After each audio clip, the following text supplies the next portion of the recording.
want to introduce my friend and fellow Chicagoan turned Californian, Corbett Pasco. Hello. And you may recognize her from her brilliant Gen X comedy on TikTok and Instagram and all the other. I mean, you're like my Jon Stewart. Oh God, for real. Oh, my dream. Thank you. That man. You are. You know, because I was saying before when we were talking, like you're so quick. You're so Thank you. Quick, and I take admire it so much. I'm just trying to keep up with you. I gotta take meds to slow down. It comes in handy for content creation, you know, because you look at the news and you're like, if I don't make a joke about this, I'm fucked. I'm going to start crying. and then sometimes you can't even make the joke, right? Because it's just there. It's just sitting there. And you're like, all right, well, and we learned, right, from Kurt Loder. We learned from Jon Stewart. We watched, Jon Stewart in particular go you from said Kurt Loder. I sure did. I'm old as fuck. I said Kurt Loder. And Kennedy, yeah, she's a problem. But we learned from like MTV News that news that applies to us applies to everybody. So let's look at what's happening and how we react to it, because that is valid. And that was our first validation, I think, of news through our viewpoint. You know, aside from that Channel 1 bullshit they were trying to pipe into our high schools. Aside from that, did you have that? Do you remember that? I didn't have that, but I do remember, and I saw this meme the other day, and it tripped me out because Generation X has so much trauma that we don't even know we're dealing with. Because, I mean, for real, like I read this meme about how they wheeled and beefed up this space shuttle launch with this teacher. You know, and then when it blew up, they were like, "Okay, let's open up your social studies books, and we'll turn this TV off, and I guess we'll talk about stuff, and then Johnny Carson can joke about it, and then everybody's gonna joke about how the what color were her eyes? We're gonna make jokes about how they blew up. What color were her eyes? Blue, because one blew that way, one blew that way. Those were the jokes we were making. Those were the jokes. What? And now and then they wonder why, like, people say, "Oh, you guys are so sensitive," and why would we tell you guys are so sensitive? And it's like, well, because that was our child. That was fourth grade for me. That was because we weren't allowed to have feelings, so we just made jokes instead. Like I have had to apologize many times for the jokes that I have made about my own shit. That I'm like, this is offensive, and I'm sorry, but also I can't stop myself. And it's not punching down at anybody else. It's usually at my own expense, right? Like I understand that we evolve, and you have to make sure that your aim is correct when you're taking our very caustic sense of humor. You got to make sure that you're not going down, right? Because I also understand that there are kids who watch 9/11 happen in school, and I'm like, fuck, that's okay. And then went into their, well, I guess we'll stop looking at that. Now let's do your active shooter drill. So I also understand that we're not the only ones to deal with trauma. We're just the only ones that were like, not the only ones, but we were one of the generations like, don't talk about that. Don't. But then you also have the kids, the opposite of that is you have the kids whose only example of a president is Barack Obama. And you're like, right, y'all, that only comes around. That's like Michael Jordan. I mean, that's not something that, you know, happens all the time. That's that's a unicorn that sometimes comes around and you know, you can disagree with some of the stuff that happened and agree with some of the stuff that happened. But at the end of the day, he was a brilliant leader who led this country wonderfully. And it was a harmonious time that I'll always remember. I was in the street in Chicago after he gave that, after he won, you know, like we're marching around having a great fucking time. And there were police on horseback smoking cigars. They weren't harassing or kettling us. They were just like, yeah, okay. I'm like, really? We're just walking in the middle of Michigan Avenue, just having a grand old time after watching him in Grant Park. Like, it was a magical moment that we felt like. You were at Grant Park? You were at Grant Park? Yep. I knew someone who got like tickets to get in, and they expanded it somehow. I don't remember how it happened, but like we were there, and I was like, this is the greatest moment of all of our lives. And we've finally gotten here maybe we're not fucking this up completely, but we Right. were. We really did. We really Well, did. and you know, because there, you know, if you want to, I mean, part of the main, like, I like to break things down to their essence. Like, Yes. I spent 8 years in Catholic school and was an altar boy for 4 years, and you know, I got the essence of that book. I didn't have to read it over I and over got again it. or memorize it. You know, the golden rule is the golden rule is the golden rule for me. That's my, Right. you know, treat others as you would like to be treated. Cool. Done. That's Got it. good. I'm Empathy. good. Cool. I don't. And but Right. then Barack Obama for me broke down American politics in a lot of ways on a podcast, you know, Yeah. on WTF, where he talked about how American politics is like a battleship, and you can't turn it or move it too quickly, or else you're going to break it. And that's where I think what happened with Trump, and Yeah. almost to a certain degree in a lot of people's minds when Obama was elected, that was too quick a turn. You know, who's this Right. dude Right. We've only that doesn't had. have a birth certificate? And I'm like, how the hell are you believing this? What do you mean? This is It's right ridiculous. here.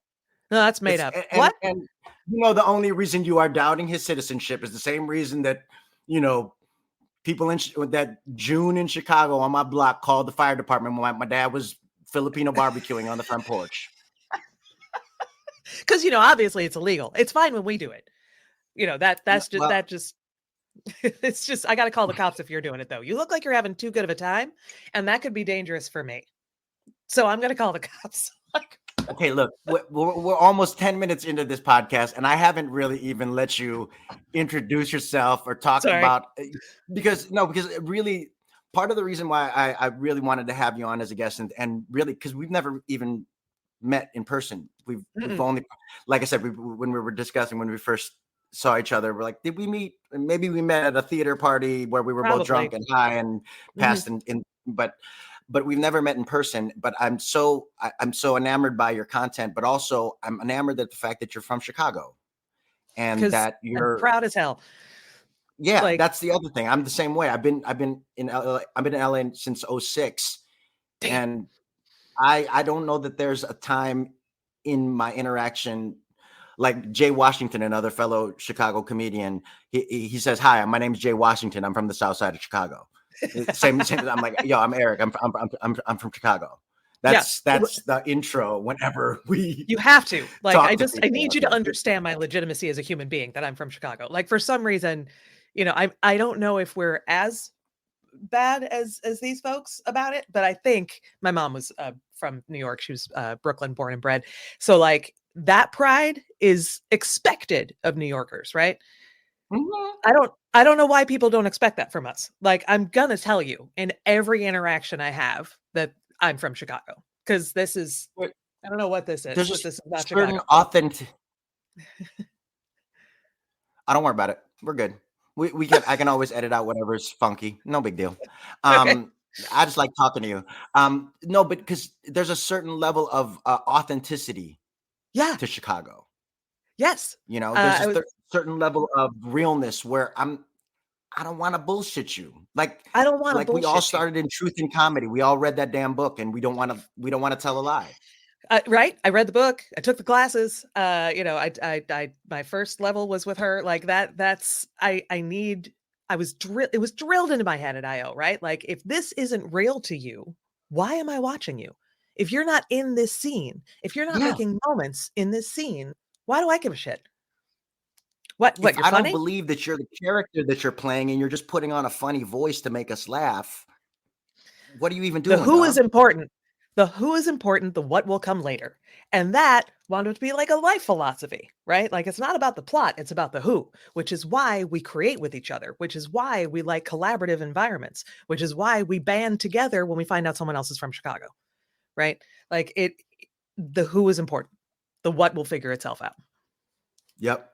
And because yes, and as a philosophy in life where you positively accept what okay, whatever's in front of you, okay, yes.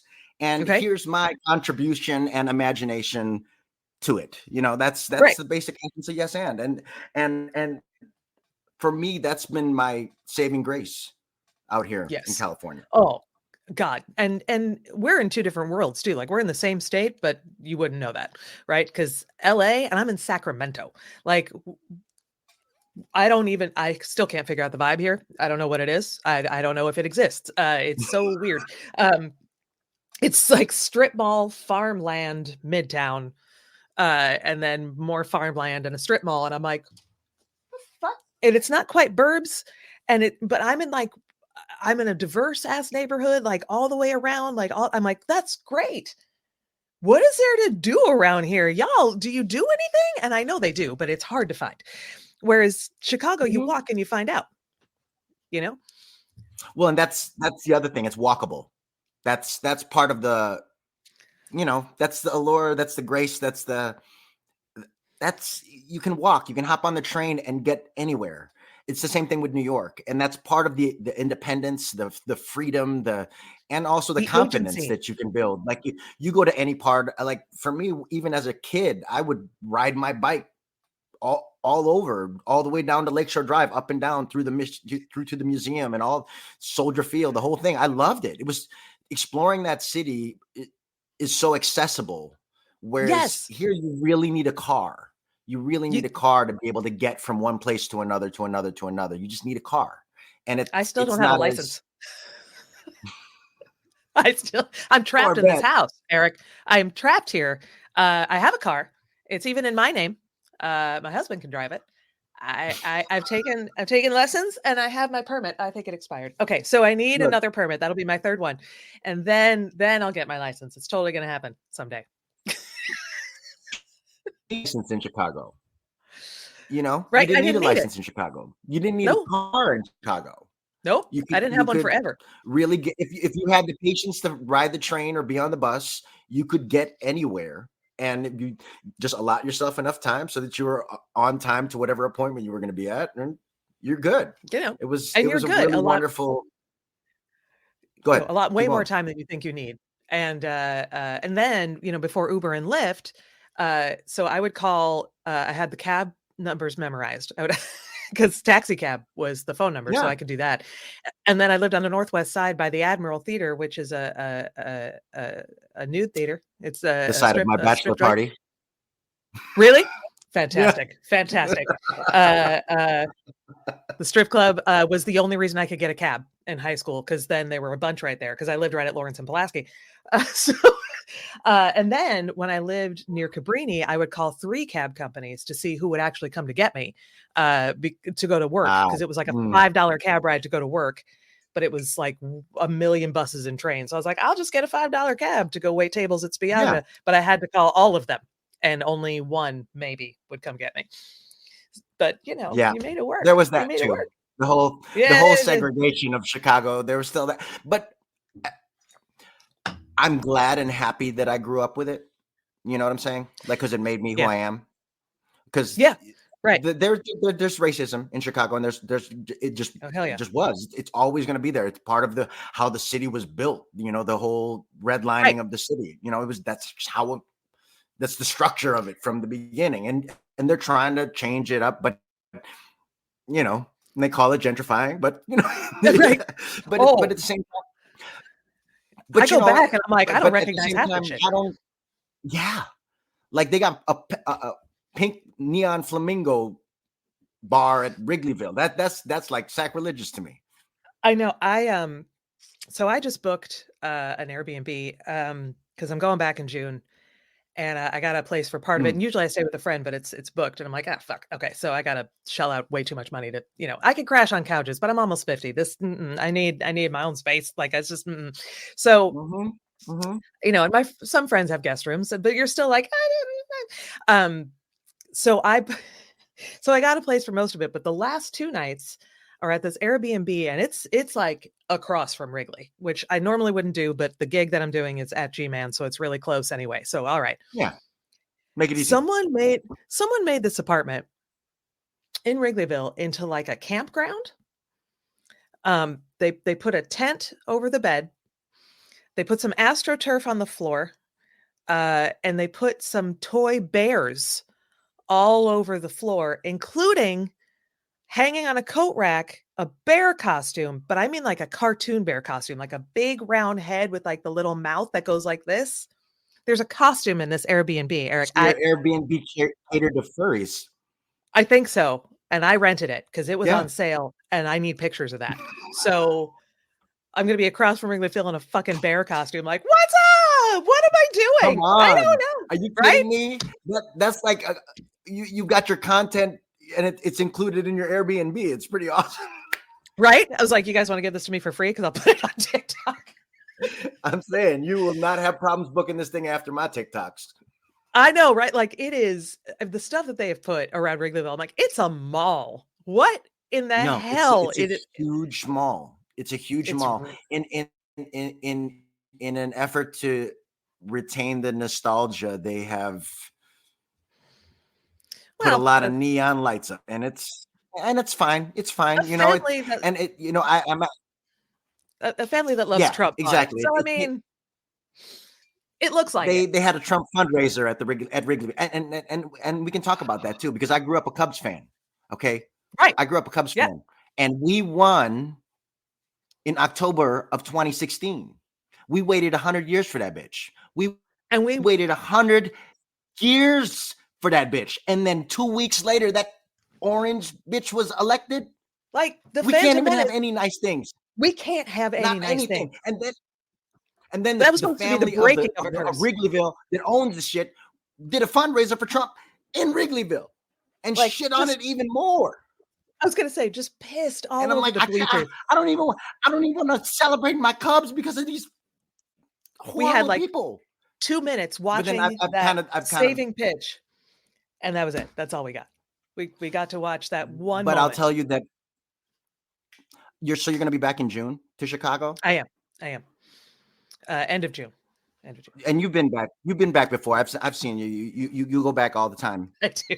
And as a Chicago artist who lives in California, to me, there is nothing at all better than going home and recharging your Chicago comedy batteries and feeling the and I just that up. It's so good. And you're like, I don't know, what am I doing? Is it still worth it? But then you stand there, right? So I host a live lit show. That's and other people host it when I'm not there. It happens every month, whether I'm there or not. I'm booking it from over here, and we're making it happen. And when I do finally get in the room, folks. That's how you do it, guys. Like, I swear to God, people ask me like second thing, like, oh my God, you're moving to California. What happens to Right Club? It came so fast. Like, not I'm gonna miss you. What happens to Right Club? Which actually made me pretty happy.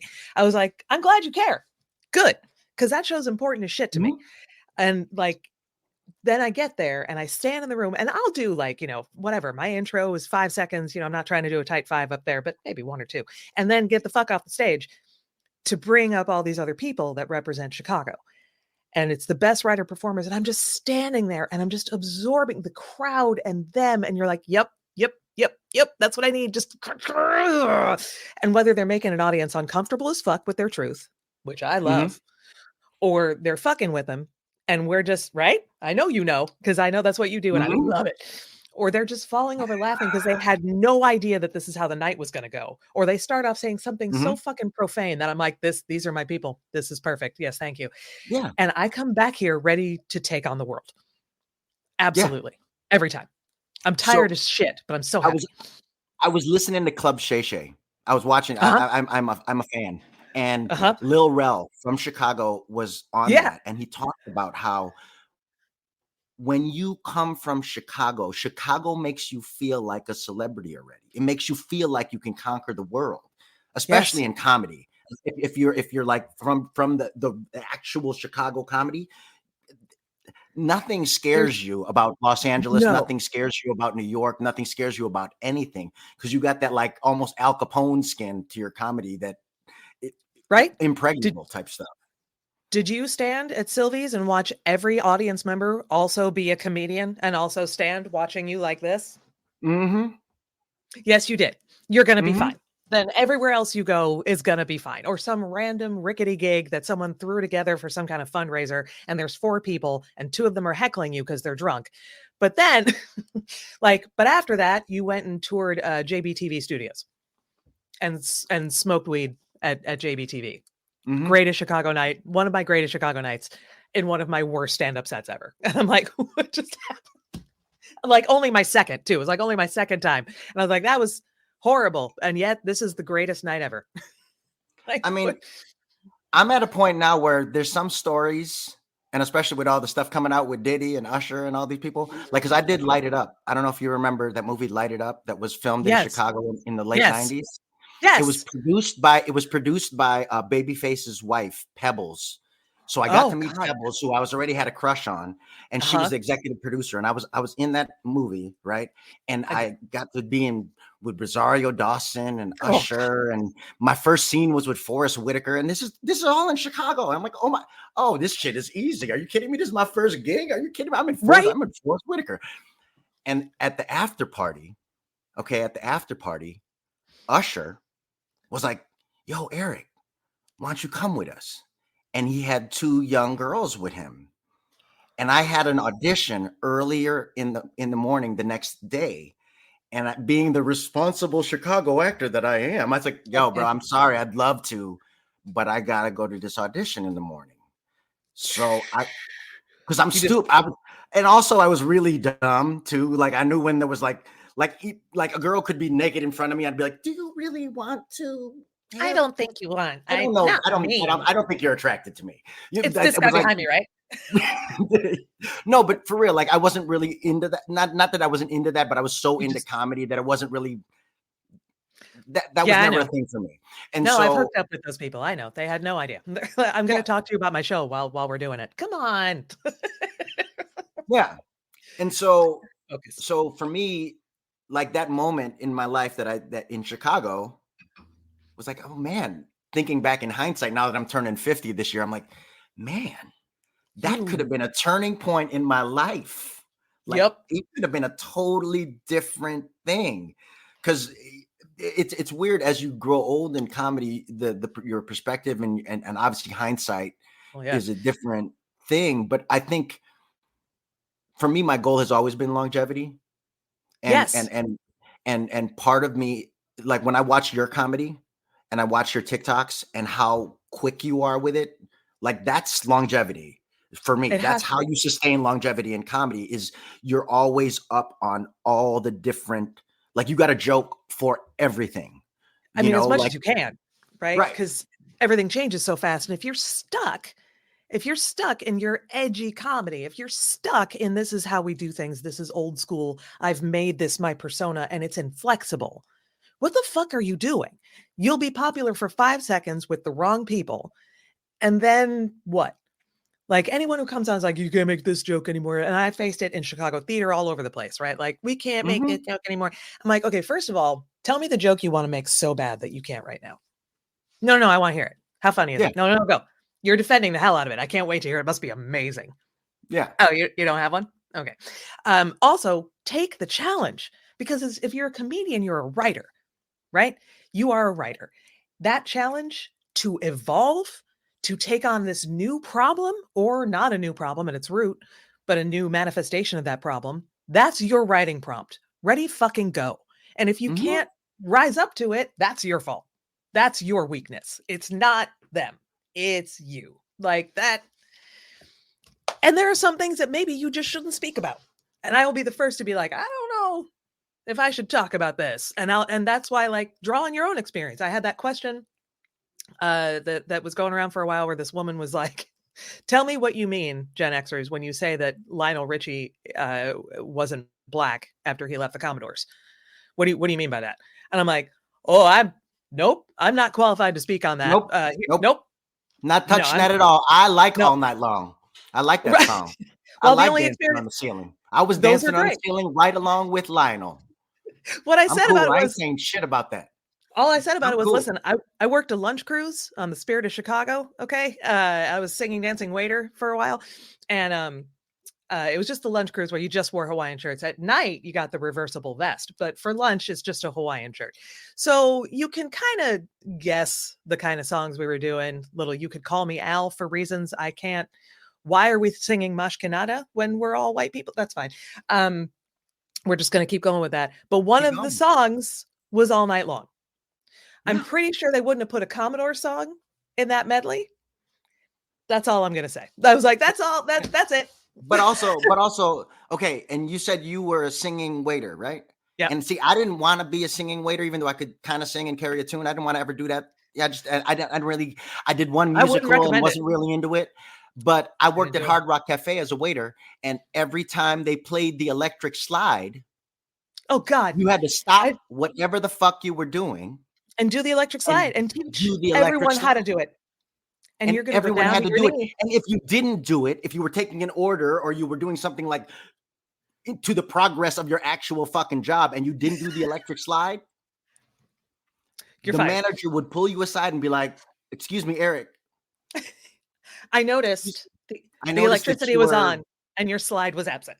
So You weren't, I mean, turning to the left and turning to the right. You weren't doing that. So there was no boogie next oogie time oogie. it plays, we're gonna play it again in 10 minutes. I need you to participate the next time." So if you could, And I was yeah. like, this is Yep. ridiculous. And it was But at the same 11 times. You're like, but I need this money.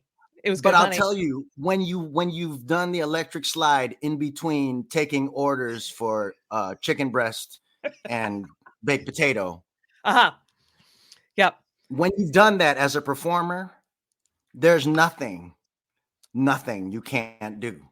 No, Because if you learn to clap like this, okay, because your mic's in your hand, and you got to leave your frozen drinks on the bar that are melting because it's the send off time, and you got to run and do that. You got to ask someone to coffee and dessert your tables because you're doing the show that night, and you're pretty girl A because it was pretty girl A, belter girl B, dancer girl C, I think. No, it was ugly girl C. She was ugly. And dancer girl D. That was it. We made nicknames for everything because that's all you can do, as based on who got what solo. Entertaining yourself by making it the high kick show or the snatch show, where all during my shift I'm going to figure out how many times I can say snatch, because these are just, it was me and all the Chicago musical theater performers, and I was not one. I'm an actor who can sing and dance, and like right, and so it was good money in college, but I'm working doubles and triples and crying most of the time, right? Like I had someone take me outside to be like, "Do you smoke?" "No." "Oh, you do now." "Okay." Like just force feeding you cigarettes to cope is how we made money, right?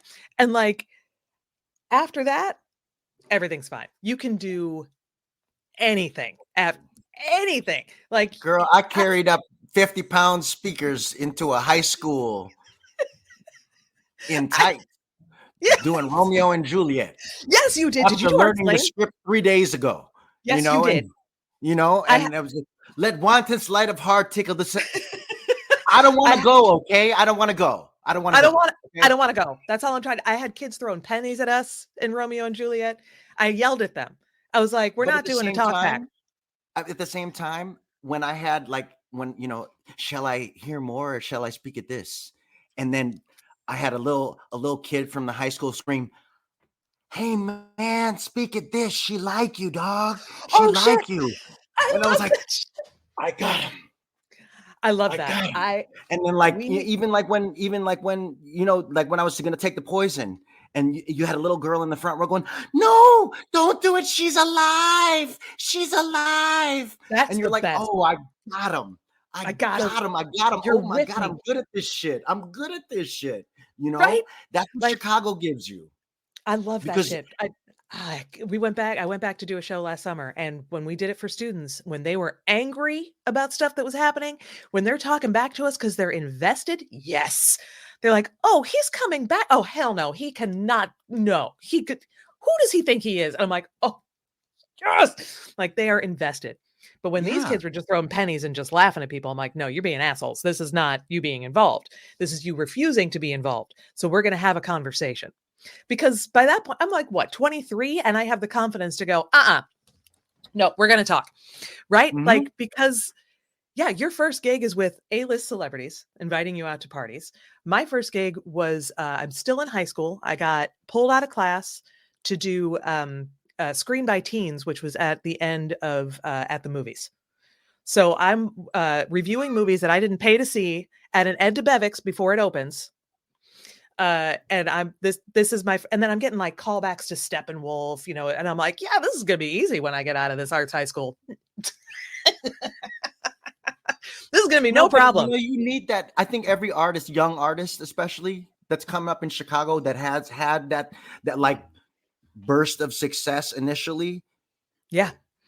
Most of those folks that have had that burst of success initially are still working now. Right. So, Because for someone me, believed in them yeah, early on. exactly. And now Yep. they believe in themselves like we do. Yay. Like we do. Right or No, but wrong. No, but I wanted to kind of bring it to current events now because now I get to discuss current events with the great Corbett Pasco. So, Oh, come on now. no, because you brought up how kids are learning today and how they intake information, Yeah. and part of what made me feel the Kendrick Drake, battle was so significant was because I watched this. I can't remember her thing on TikTok, but it's like a teacher. And Uh-huh. she talked about how I have these kids who don't even enjoy reading, explaining triple and quadruple entendres Yes. eloquently to their peers Right. and defending their stances and debating, with real good debate tactics and actual, And nuance. coherent arguments. And I gotta say, I'll be 100 with you. I watched that, and as a former Chicago arts teacher and all the other Yep. things that we had to do to survive in Chicago, I kind of choked up. I kind of teared up because I'm like, it's like the culture Yes. taking back the Care. authenticity and taking back from this manufactured, almost, this It's culture versus colonizer. commerce, right? I mean, Yeah, kind of. It said it was culture versus commerce. yeah. Kendrick said, "I'm what the culture's feeling," and you went, "Oh, but it's Oh, when true." he said that, I felt that in my ribs. I felt that line in my ribs. Right? I'm like, I just, Oh, oh, that is also now these kids can say, well, I follow a Pulitzer Prize winning lyricist, right? Like, there is no, you cannot convince me that art does not change lives, right? Because even this, first of all, what other genre has this kind of has that kind of beef? None, very few. Like, and you all talk you about, millennials and Gen Y and Gen Alpha, whatever, you can thank Gen X for hip hop. Excuse me. you're I just want to interject that right now. welcome. You're You're welcome, welcome. y'all. You're welcome. As though my white ass had anything to do with that. As a North Side Jew, you're welcome. Listen, as a Northwest Side Filipino who wanted to smoke weed until I could actually get it because Snoop Dogg told me to. Right, because he told me to. He told me it was going to be awesome. I I'm like, wanted to roll down the street and smoke endo and sip on gin and juice because he on told me to. I wanted to be on laid back. Fullerton. I'm good. I just wanted to know if my mind was on my non-existent money, and if my non-existent money would still be on my mind, and it was No, but because I was in a I payday want to loan share the cycle. story with you because I was just back in Chicago and I was filming my second special. Yeah, yes, you were. And it was a trip because I shared the first time that I ever smoked weed. You talked about how you're smoking cigarettes and stuff, and the first time I smoked weed, I was trying to date a girl in college who worked at the Gap, and Oh, that's a you special know, breed. I mean, especially in the '90s, you wanted a girl that worked at the Gap, Did she wear not even Heaven just, or Dream? huh? Did she wear Heaven or I'm Dream? not. No. This was in the late '90s. Gap did not have a perfume line at this point. They Oh, just I had thought they preppy did. clothes. No, But no, like no. in the, This was I thought that that's was when in they the came out early with that. aughts. I'm Okay, old. you're right. No, you're So right. You're so right. You're right. so it was just the clothes. It was just the clothes, Yeah, right? The the jeans. well-folded clothes. I worked at the Gap for a minute. I can fold the jean like nobody else. But I wanted to date this girl, and so Mhm. she invited me to the Gap employee dinner as her date, and I was like, Oh oh. God, that That was, I'm there, girl. I'm there. I where want to meet, where did and they hold I that? might get a job at the end of this dinner, That's right? right. I'm gonna impress everybody. But she's like, "Can you please do me a favor and pick up my friend Manny?" And I was like, "Oh, Manny? You mean and I thought like her boyfriend or whatever. Yeah. I didn't know. And then it turned out Manny was a gay man, Okay. a All very right. flamboyantly like wait, Mina, before I wear this scarf, I got to, I'm going to make sure my scarf, like Uh-huh. really openly, and in the 90s, that was a different thing. And Yep. I had never really interacted with, so this was An my out gay man. first time meeting a homosexual man. And Right. so, and I'm, raised by a very homophobic Filipino. And you're like, I'm I gonna mean, keep he it would together. not be offended by me telling him people that he's homophobic, because he's like, yeah, that's right. I'm scared. It's my dad. I'm terrified. I'm absolutely terrified. He's You're right. just scared of it. But because he doesn't know. But Right. so I'm here, and I'm like, okay, this is not her boyfriend, obviously. This is just her coworker, and I'm just gonna hang out Mhm. here, and it's gonna be cool, and then we'll go meet Doris. And then Mhm. he's like, would you like to smoke some weed? And I was like, remember I Snoop mean, Dogg? I listened to right? Snoop Dogg. I was like, I want to I smoke didn't think weed, it but would I didn't. go down I like this. figured that I would gonna smoke weed with someone like Snoop Dogg or Dr. Dre, I or thought, I yeah, thought. But it's instead, I was smoking it's with Manny, and he rolled a joint, and and at first I was a little hesitant, because I'm like, is this guy trying to seduce me? he, Like that. what'd you put in it? Right. Like, did Huh? you put some stuff in this? Like, whatever. I don't know, because I didn't even know what it was gonna feel like. The whole thing. Right. And then I smoked a joint, and with him, and we Uh-huh. shared it. And then I got so stoned that we drove to the dinner, and I really was so stoned that I didn't talk to anybody. Really didn't even talk to Doris. I just talked to the waiter, and I ordered 2 burritos as big as your head. I don't know if you remember Marlon's. I I ate do, 2 burritos. steak burritos, and I ate 2 of them in one sitting. So here's this dude that she invited as a date, and all I Mhm. was doing was Housing burritos. Just housing burritos and being like, Manny, you got to tell me where you got that weed, because I'm gonna get some. I want you to get me some more. I mean, like, and like almost to the point where I think Doris, we didn't end up dating, because I feel No. like she thought I was into Manny so much, because all I was talking about was the weed. She's like, every time I lose men to Manny, every single time. And so then, I made the joke at the end that I went back to his house and I got a pound, and all I had to do was suck his dick, right? And I mean, that's cheap. That's a cheap price. it's cheap. I was like, it's a pound of weed. That's awesome. I mean, And they I always flipped made it. me watch like long stand-up specials. You got So off fast easy. forward, I'm sitting in O'Hare, okay? And Uh-huh. now here's my Dave Chappelle moment. I'm sitting Uh-huh. at the bar, and there's a trans woman sitting next to me. Uh-huh. And I'm like, I almost was like thinking about the joke. You know what I'm saying? Mhm. Like the story that I Mhm. just told you. And I'm like, Uh-huh. let me see if, because I when we talk about, like, people with their consequences in cancel culture, and I've Yeah. always been up to the rule that as long as you can tell it to the person, or to a person that Yep. if you can tell that joke in front of and into the eyes of a person that you are joking about, Yeah. then you're probably not punching down, you're probably punching up, and you're Right. good, And you're right? good. Right. Yeah.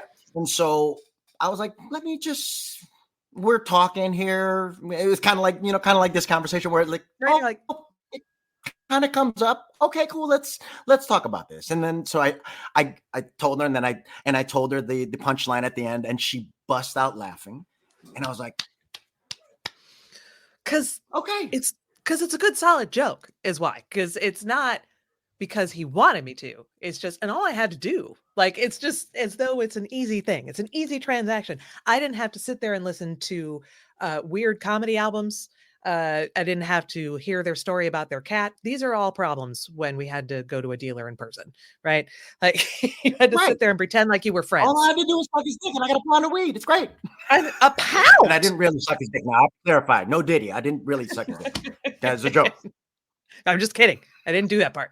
I did, however, get a That pound was a of joke. That's the fictional part. These are the That's jokes. the Hassan Minaj part of it. This joke.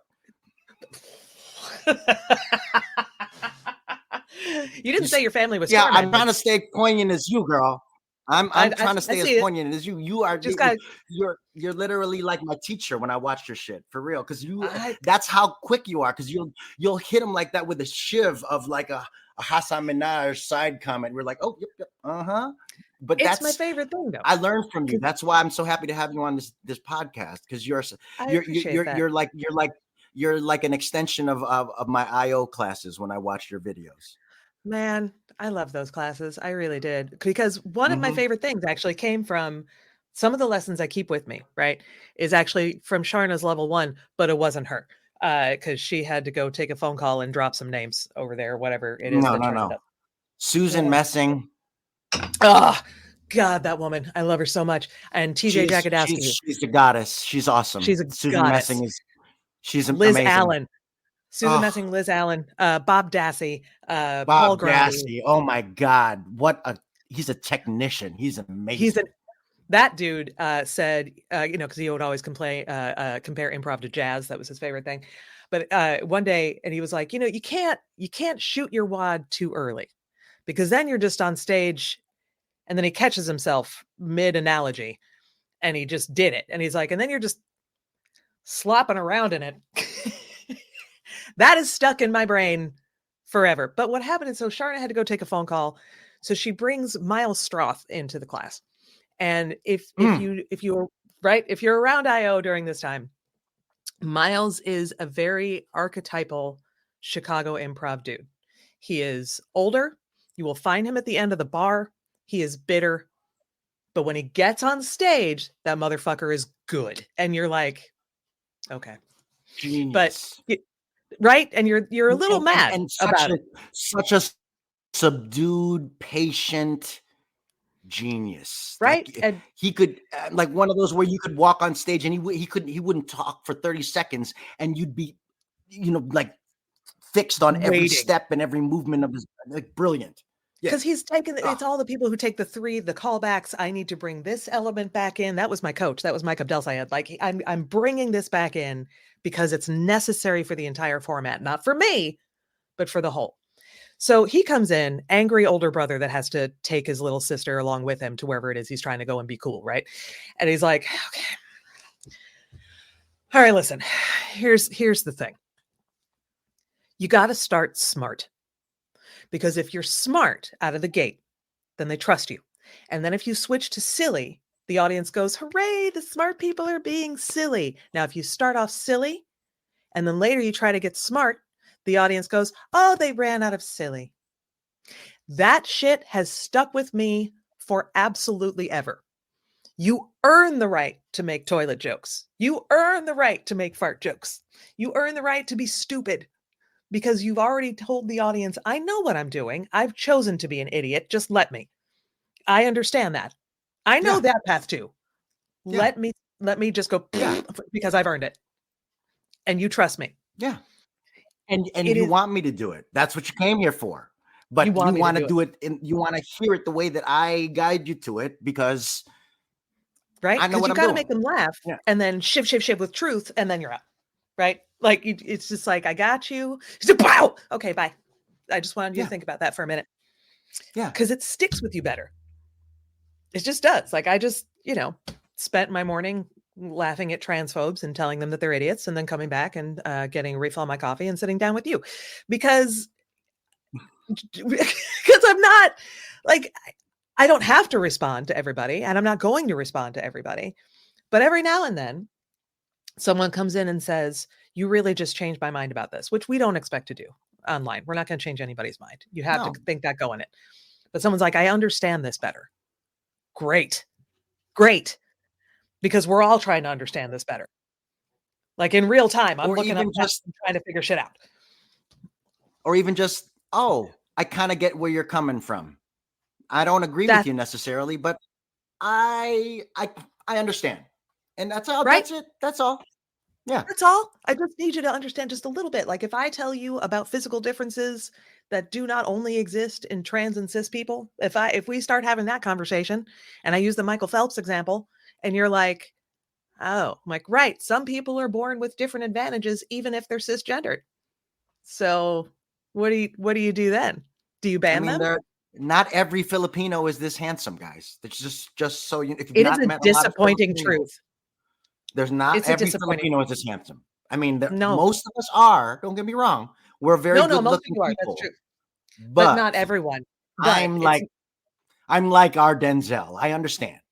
right? It's a heavy weight that you carry, and you carry it beautifully. That's really important, I think, So that everyone stupid. needs to know.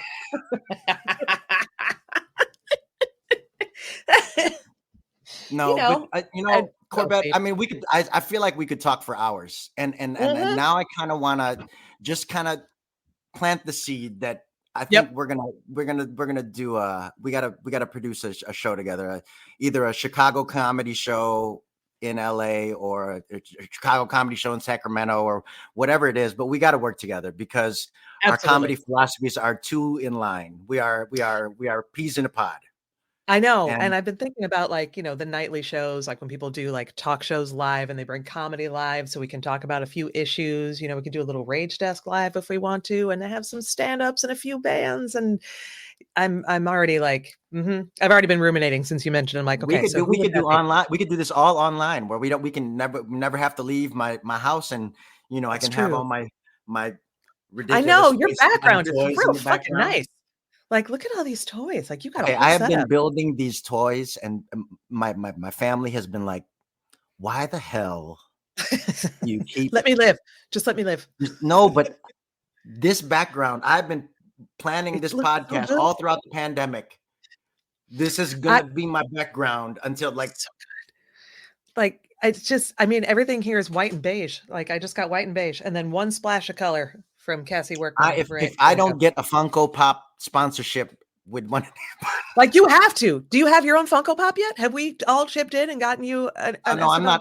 I don't want. I don't want. I You know refuse. what? I refuse. I refuse. It cheapens it because we bought it, right? I Because refuse. I want one where, like, oh, look at this. Look at this Eric Esteban Marvel yeah, universe character, or the boys or whatever. I don't right? care. Oh, Whatever the I fuck had a I'm casting, but I'm not trying to make a thing like I'm not Donald Trump. I don't need to put my face on a magazine. no, I had a friend, who actually did get, a Funko Pop made of her, not as a gift, but as because she was on a Marvel show, and that woman had so much success, and, RIP to Annie Wershing. She was an amazing, amazing human being, but, like, Mm. the day that she showed that, I was like, "I'm sorry, never mind. Everybody, never mind. I love everything you've done, but this you can stop now. You can retire. Because You can be done." because the thing about it is our Generation X, for Mm, real, like mm. the our Academy Awards and our Emmys and our awards for this business are very different than no, you know what I'm saying? Like our Right? goals were Yeah. very different than that Oh, of I any want other acting generate, like simple shit. We were what is latchkey your kids growing up. what's your Go ahead. idea of fame? Is like if someone makes a Funko Pop of you because of Marvel, like what is your "I've made it, I can stop now" that other people wouldn't understand? This. Yeah. Yeah. Yep. No, for real. This. Yeah. For real. No, Yeah. if you would have told me when I was 25 in Chicago, and Mhm. I was still gonna be doing it. And I'm on my Mhm. second full length comedy special. And now I'm talking to one of the biggest TikTokers and funniest Gen X TikTokers. Yo, I see your following, girl. I know you're doing really good. No, but I'm It saying, and you're from Chicago, and we're talking yeah. about improv Right? The from 90s back in and the day off. and when we Yeah. were young. I mean, are you kidding me? That's Yeah. that's what it is. That's a journey. So for That's me, it. this is it right here. I'm Right. good. I'm good. That's it. I'm Like good. I used to joke, and I was also dead ass serious, was like, make me a panelist on an episode of Wait, Wait, Don't Tell Me. Seriously, that was my nerddom. That means I'm smart and funny. That means I'm smart enough and funny enough that I'm okay. And so then I just made my own content and I'm like, this is working because I Yeah, look up to incredibly smart comedians where I go, how the fuck did all that just come out of your mouth? How'd you right. do that? And Or I or want to how be did you make that concept that we're all trying to figure out so easy to understand? right. And you How handed it did to you do me that? in this, how'd you do that? In this amazing Yeah, punchline. And yeah, I want to be in awe of that forever because that means that there are always people out there making this shit happen enthusiastically, right? That means that people like you are out here making this shit happen enthusiastically. And that is what gives me hope, right? Because Gen Xers, we have apathy, we don't have emotions, we don't have hope, burn it all down, except that we do. Or we wouldn't still be here and we sure as shit wouldn't be in this business. We would have gotten MBAs a long time ago and been we would have whatever. we would have had internet stocks. Seriously. a long time ago. No, but for real, if it was about money, then I mean, I sure as hell wouldn't be a podcaster, and I No. also wouldn't have all of these toys behind me. I almost became an electrical engineer for half a second so I could be a patent agent. No shit. Because my day job was working in patent law for 18 years, and I'd go away and do theater at night. I'd run a theater company for 12 years. I'd go and audition, at Claire Simon and all that shit, working in patent law for 18 years. Yep. And I loved it. Don't tell that to my parents, please. Don't tell that to my No, parents. I won't. Don't I'm ever, not gonna do that. No, I'll never tell them. Because It was when I told them I didn't want to be a lawyer and I wanted to be an actor and be on LA Law, they were like, "Oh Lord." I just want to play one on TV. That's all. No, I was never I a just lawyer. want to be a lawyer on LA Law, Mom. I don't want to be a real lawyer. I want to No, be. that's a better. Yeah, no, That's way what you should have better. done. That's way Yeah. better.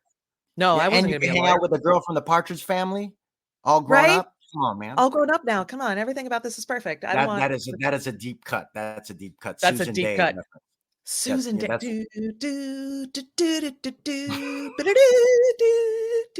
What happened to theme songs? Can I say just before Honestly, we kind of wrap it up? What happened to theme songs? I don't know, but I could sing all of them. Is because they're all in our brains now. Like they're stuck. I found an All Family Ties channel, and I'm just jamming the entire time. Okay, I mean, let's give this Gen X to kind of wrap this up. Let's give our Gen X suggestions for the streaming services, and because I feel like they could use a little bit of Gen X's opinion on because maybe some theme songs. You need some theme songs to the shows.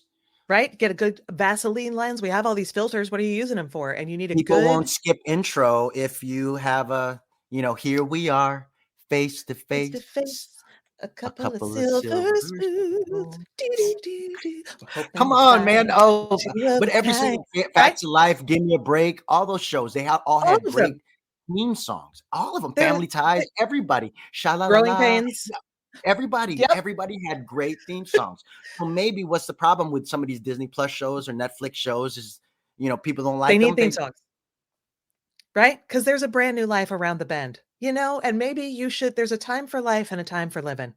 And I think you should probably put that to music, preferably with some keys and a smooth jazz beat. I'm not saying, I'm just saying. I'm just, and now I kind of want to wrap it up because I want to throw this comedy concept out to you. Yes. As a wrap up of our Generation X conversation and just overall just meeting, and it's been such a joy to talk to you, Corbett. It's been a joy to talk to you. I want to talk about we talked about the trauma of the Challenger explosion at the beginning of this podcast, but for me, I just realized something when I watched something this morning online, and that is the tragedy and the trauma that we all grew up with as kids when we watched Neverending Story. Oh my God. I can't. Why would you? Do you know I saw a planter. It's a planter decoration where he's in one pot and Artax is in the other one. Yeah. And you can pull them to. That's not funny. Why would you do that to me? Why would you? We never got over that. But that was our idea of a fairy tale. Where you kill a horse. And as a dad now, I was like, I want to share this magical story with my kids. And as soon as Artax sunk into the swamp of sadness, my kids left the room and they were like, Daddy, why did you make us watch this? This is right. What have you done? Why are you doing this to me? I tried reading the book to my kid, and the bullying that started the book, she's like, absolutely not. I want no part of this. I was like, we didn't even get to the swamp of sadness. Okay. And I'm gonna end. I want to end our conversation on. I'm gonna pitch this to you. I feel like the Neverending Story was the prequel for Fight Club. Because when you look at the parallels of Tyler Durden and Ed Norton's character in Fight Club, right, and Atreyu and the little kid reading the book. Oh no. Oh no. So I'm just so saying. that's what. So Atreyu Because then, Atreyu was the ideal little boy right? when we were watching it, and then Yeah. Tyler Durden was kind of like the ideal man Yeah. of that time when So we were of age. so So it Atreyu was grew up to make Atreyu. soap and blow up. Also, why is no one taken from Tyler Durden destroying the credit card company so everyone's debt is wiped out? No, How I is know why, because I worked with some friends in Chicago, and one of my friends had a side hustle where they have underground bunkers with databases where they have all of our stuff. So even if you blew up the credit card companies, they have it wouldn't matter? underground bunkers that they have all of our data stored. That doesn't surprise So me. so that But that it does that's make me why. very Yeah, disappointed in so Anonymous. Like, you the guys could have done this futility by now. of the actual explosions of Fight Club and that glorious ending with Yeah, the no. Pixies song playing at the end. Yeah. Yeah. Sorry, I had this shit on it. It wouldn't matter. No, it makes Even if they sense. blew It it up, wouldn't. they have all that stuff backed up, and there's no escaping our never ending debt. The never-ending debt cycle. Ladies and gentlemen, Corvette Pasco. There goes to about everybody. Okay, so Okay. I obviously, if you've listened to this far, you should be subscribing and watching, and I'm going to Yeah, you upload this should do that. video. And again, Corbett, thank you so much. You are Thank you, Eric. awesome, and we just do You're this all awesome. the time because Okay. we just, and also that whole online variety show idea. I like it very much, and I think it's going to happen. That's what I think. Yeah, I think it's going to happen. And then all the people in Chicago will watch, and then when we go there live, we'll sell out They'll be the like, Chicago. done and done. Yeah, You're welcome, everybody. And that's how we get shit done at Gen X. awesome. All right. Thank you so much, Corbett. Thank you. This is amazing. Yes. Okay. What you got, one, here we go. You can see the size is colossal. Look at the way she make the thing go.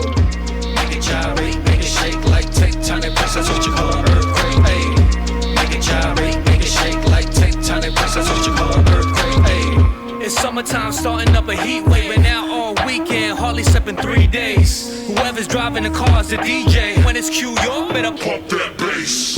The dominance is obvious, I guillotine, heads roll everywhere I go, I rep Philippines. Found my way, turn amaze to amazing. Infinite flows discovered in an ancient spaceship.